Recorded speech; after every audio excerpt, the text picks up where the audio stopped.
কাজল আমার একমাত্র মাইয়া। তুমি 2-4-10 জনের খোঁজ নিয়ে দেখতে পারো, ওর মতো ভালো মেয়ে আশেপাশে কোথাও তুমি পাইবা না। হ্যাঁ, যেমন ভদ্র তেমন নম্র, যেমন শিক্ষিত তেমন মেধাবী।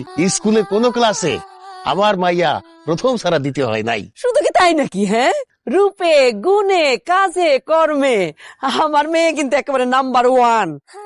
আর বিয়া যদি করো তাইলে কিন্তু তোমাদের বাড়ির সবাই মোটা হইয়া যাবে। মোটা হয়ে যাবো কেন?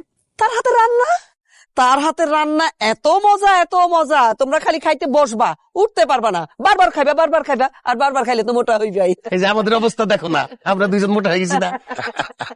বাহ, তাহলে তো কাজলের যেমন রূপ তেমন গুণ। বড় আপা, মেজ আপা, শারমিন, সাদিয়া, কাজলরে আমার খুব পছন্দ হয়েছে। আমি কাজলরে বিয়ে করবো। আলহামদুলিল্লাহ। আরে রাখ, কাজল রে বিয়ে করো। তোর একা পছন্দ হইলে চলবো, আমাদের 4 বোনের পছন্দ হওয়া লাগবো না? আর মেয়ের বাবা মারা তো মেয়ের সম্পর্কে একটু বাড়াই চাড়াই বলে, তাই না? আমরা না একটু কাজলের পরীক্ষা করতে চাই, মানে ধৈর্যের পরীক্ষা। দেখি কাজলের কেমন ধৈর্য। শুনো কাজল, মনে করো আমার ভাই ভুল কইরা তোমার নামে না ডাইকা অন্য একটা নাম ধরে তোমার ডাকলো, তখন তুমি কি করবা? ও মা, ও আর কি বলবে? ও বলবে, ও গো, তুমি আমার যে নামে ডাকছো সেটা তোমার নাম না, আমার নাম কাজল, তাই না রে মা? আম্মা যেটা বলছে ওইটাই। কি ধৈর্যশীল মেয়ে। আপা, ধৈর্যের পরীক্ষা সে পাস।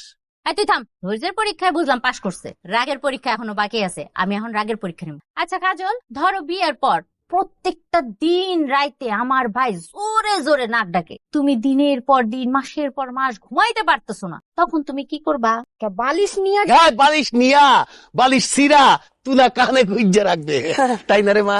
আব্বা যেটা বলছে ওইটাই। বাহ, কি ঠান্ডা মেজাজের মেয়ে। আপা, আমার সামনে যদি কেউ নাক ডাকে, আমি তো তার বালিশটা আপনাদের মাইরা ফেলবো। আর সে কি সুন্দর বালিশের তুলা কানের মধ্যে দিয়ে শুয়ে থাকবে। বিয়ার দিন তারিখ ঠিক করো। আলহামদুলিল্লাহ।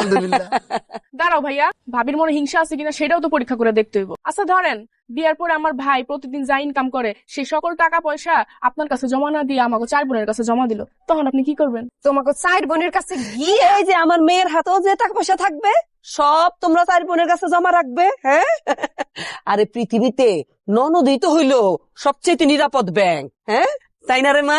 আম্মা যেটা বলছে ওইটাই। কি ভালো মনের মেয়ে, মনের মধ্যে কোনো হিংসা নাই। আপা, কাজল রে আর যাচাই বাছাই করার কিছু নাই। বিয়ের দিন তারিখ ঠিক করো। আমি কি মরে গেছি নাকি?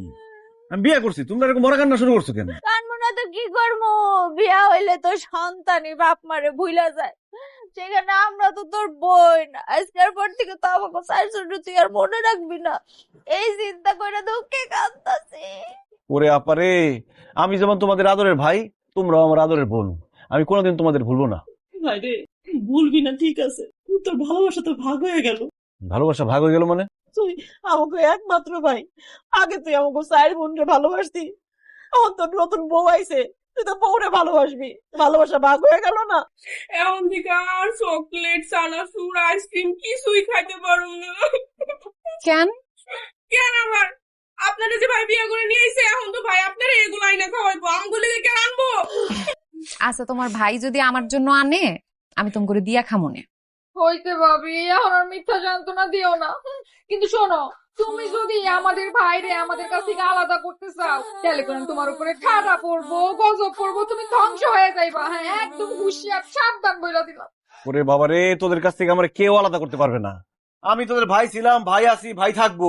এখন তোরা যা, তো আমার ঘুম আসতেছে।